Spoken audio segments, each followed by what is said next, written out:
Well, summer is almost upon us, and that means some great movies are hitting theaters. And here with this summer 2019 movie preview, our film critic, Richard Roeper. What's up, Rich? Good to be here. Hello, everyone.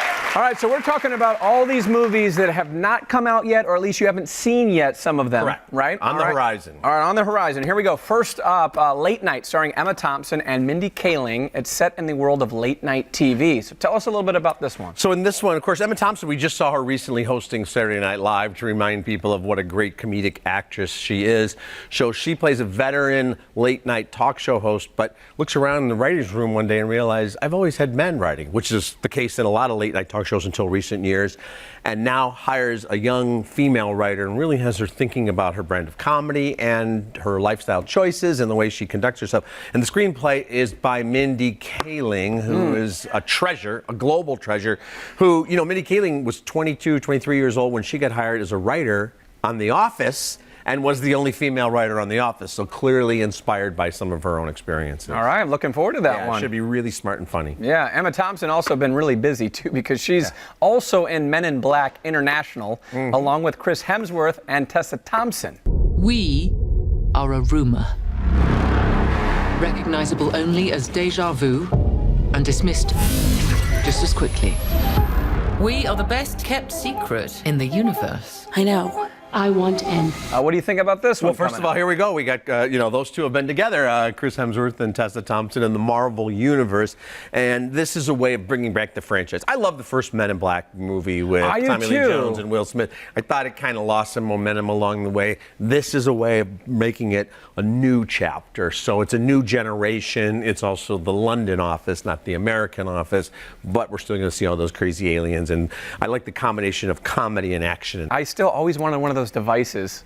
Oh, you forget everything. Yeah, but for different reasons than they wanted them in the movie. Yes, I think. yes. Yeah. Every man needs. Sometimes to just during a dinner conversation, you just want it for the last 40 seconds, right? Let's go back. All right. I ever said that. A film everyone's looking forward to: Toy Story 4. Yeah. Yes, this one coming out. Is it going to make us cry as much as Toy Story 3, though? That's one of the saddest movies. I think Toy Story 3 is the rare threequel that was at least as good as the first two movies. As you know, you and I have talked about this. The third movie is often when the film franchise loses momentum. Godfather 3, Lethal Weapon 3, Spider-Man 3. But Toy Story 3 just really wrapped things up so beautifully. So at first I was thinking, like, why would you want to mess with that? But we're talking about Toy Story. We're talking about Pixar, Tom Hanks, and everybody else is going to come back, and then Tim Allen, of course, and then we're going to get a lot of new characters as well. This is going to be set a few years later, so now the toys have been passed on to a new group of humans. Bonnie made a friend in class. Oh, she's already making friends. No, she literally made a new friend. I want you to meet Forky. Hi. Hello. Hi. He's a spork. Yes, yeah, I know. So a whole new story, but yeah, you're gonna cry. Toy Story 5. Always. There's always something about those animated movies that sometimes even get us more than the live action. Isn't that crazy? This next one seems really interesting. It's called Yesterday. A young singer lives in a world where the Beatles never existed. I heard a little bit about this. You could be starring in this. So here's a guy who's a musician, trying to make it is more of a hobby than a profession. He wakes up one day, everything else is the same after he's in an accident. But the Beatles never existed in this world. When he does a Google on Beatles, you just get to see Beatles. So he starts doing the Beatles songs, and of course becomes a huge star. And I love the idea of this, the conceit of this, right? So I think we always think, wouldn't it be cool if you lived in a world where nobody had invented the iPhone and you could be the person who invented it? And this guy has the talent to do it, but there's like Ed Sheeran and a lot of other real life musicians are in here. So like a lot of times they're like, let it be. Don't you think it should be like, leave it be? Hey, dude.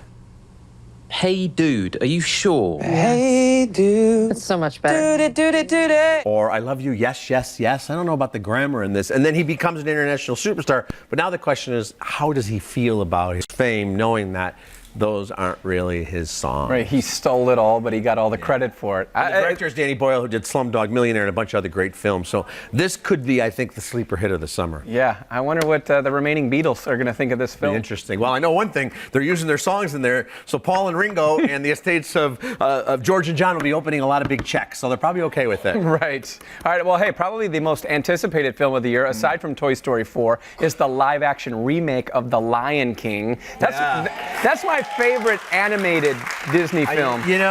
This is one, and we've talked about this. Disney, it's a brilliant idea. They're taking all the animated catalog, and they've been doing, live action remakes, actually going all the way back to like 101 Dalmatians, and they keep doing it. And some have been great. Like the Jungle Book, I thought was just absolutely incredible.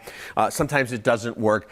Here, it looks amazing, but that was such a great animated film, and those moments were so iconic that you just kind of hold your breath. Life's not fair, is it, my little friend?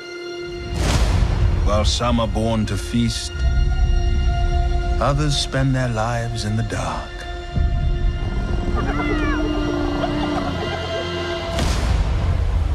Begging for scraps. But Jon Favreau, you've got a lot of people involved with this who know what they're doing, and then some. Quentin Tarantino has a new film, Once Upon a Time in Hollywood. As violent as Quentin Tarantino's films are, is this going to be another? Yeah, and this will, Ryan, here's the thing too. There's been some, we've seen some photos from this movie. It's set during the period of the Manson murders in the late 60s in Los Angeles. And people are seeing the photos of Leonardo DiCaprio and Brad Pitt, and I think they think, well, are they playing cops who are trying to solve that case? That's not what the bulk of this story is about.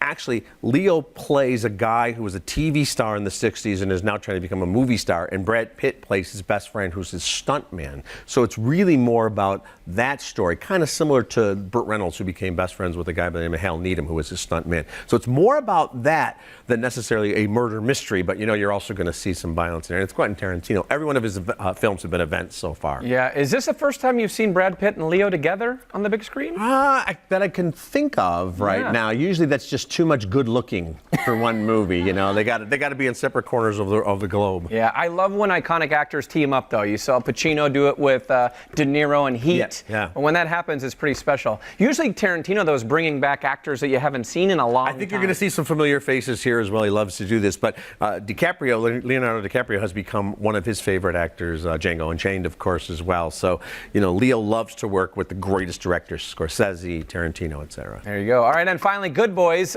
3 sixth graders embark on an epic R-rated journey. I think Seth Rogen is involved. He's behind in this. I had to put this on the list, Ryan, because I feel like at the end of the year, this either is going to be on the list of the funniest movies of the year or the biggest disasters. This is one of the first R-rated movies starring a bunch of kids who can't get in to see the movie because they're all like 12 years old. So I think it's going to be very edgy, and maybe it's going to have some great lessons, or maybe it's going to be completely offensive.